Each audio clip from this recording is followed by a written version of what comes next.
SSS pensioners, makinig po kayo mabuti. May kumakalat na balita na finally approved 3,000 monthly increase simula Enero 2026. Pero alin dito ang totoo, alin ang kailangan pang linawin? Sa video na ito, ilalatag natin ang malinaw na detalye para hindi kayo maligaw sa maling impormasyon. Magandang araw po sa lahat ng mga SSS pensioners at sa inyong mga pamilya. Ang balitang ito tungkol sa umano'y 3,000 monthly increase sa SSS pension simula Enero 2026 ay talaga namang nakatawag ng pansin sa napakaraming senior citizens.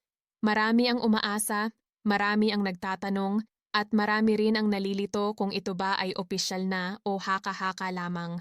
Unahin nating linawin ang mahalagang punto.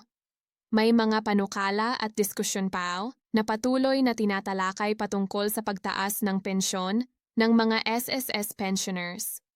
Ang layunin ng mga panukalang ito ay matulungan ang mga retirado na makasabay sa pagtaas ng presyo ng bilihin, gamot, at pang-araw-araw na gastusin, lalo na ngayong patuloy ang inflation.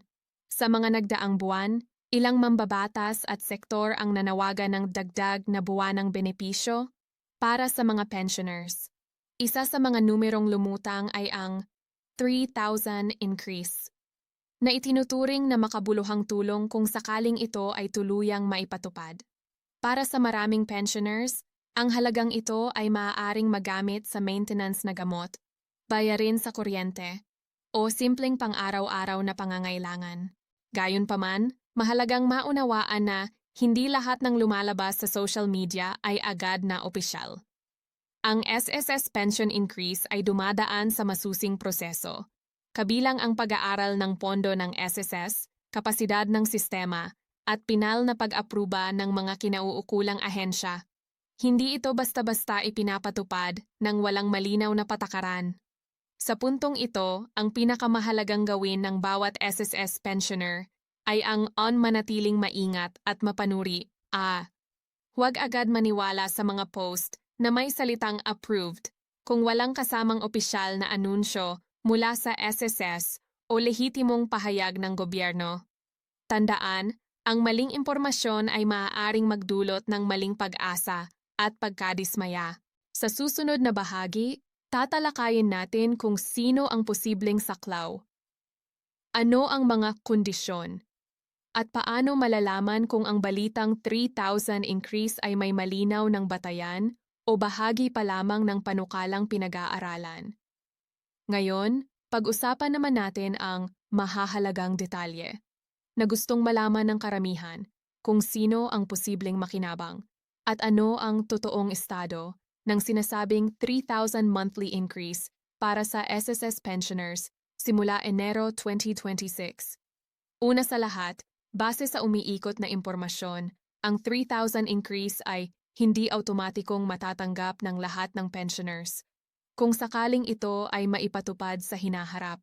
Karaniwan, ang mga pension increase ay may mga kwalifikasyon, tulad ng haba ng panahon ng kontribusyon, uri ng pensyon, old age, disability o survivor, at kakayahan ng pondo ng SSS na suportahan ang dagdag na benepisyo. Mahalagang tandaan na ang SSS ay may responsibilidad na panatilihing matatag ang pension fund. Hindi lamang para sa kasalukuyang pensioners, kundi pati na rin sa mga susunod pang henerasyon. Kaya bago aprobahan ang anumang dagdag pensyon, dumaraan ito sa actuarial studies at masusing pagsusuri. Sa kasalukuyan, ang dapat linawin ay ito. Wala pang opisyal na pahayag ang SSS na nagsasabing final at ipapatupad na ang 3,000 increase sa Enero 2026. Ang ilang balitang kumakalat ay nagmumula pa lamang sa mga panukala, rekomendasyon, at diskusyon na patuloy pang pinag-aaralan. Gayunpaman, hindi rin ibig sabihin nito na walang pag-asang mangyari ang pension increase. Sa katunayan, kinikilala ng pamahalaan at ng SSS ang pangangailangan ng mga senior citizens sa mas mataas na suporta, lalo na sa gitna ng pagtaas ng presyo ng bilihin at gastusin sa kalusugan. Ang pinakamahalagang hakbang para sa bawat pensioner ngayon ay ang Regular na pag-check ng opisyal na anunsyo ng SSS. Pakikinig lamang sa beripikadong balita. At pag-iwas sa mga content na gumagamit ng salitang approved pero walang malinaw na pinanggagalingan. Sa susunod at huling bahagi, tatalakayin natin ang ang dapat gawin ng mga SSS pensioners, paano manatiling updated, at ano ang tamang mindset habang hinihintay ang mga opisyal na desisyon. Sa puntong ito, mahalagang magtapos tayo sa malinaw, tama, at makabuluhang pananaw para sa lahat ng SSS pensioners na umaasa sa balitang ito tungkol sa 3,000 monthly increase. Ang katotohanan ay ito. Ang anumang pension increase ay hindi biglaang ipinapatupad. Dumadaan ito sa proseso, pag-aaral, at pinal na anunsyo mula mismo sa SSS at sa pamahalaan. Kaya habang nawala pang opisyal na kumpirmasyon, mas makabubuting manatili tayong mapagmatiyag pero hindi padalos-dalos maniwala. Hindi rin dapat mawalan ng pag-asa. Patuloy na kinikilala ng gobyerno ang pangangailangan ng mga senior citizens para sa mas maayos na suporta. Ang mga panukalang tulad ng pension increase ay patunay na naririnig ang boses ng mga pensioners. At patuloy itong tinatalakay upang makahanap ng balanseng solusyon, yung makakatulong ngayon at magtatagal sa hinaharap.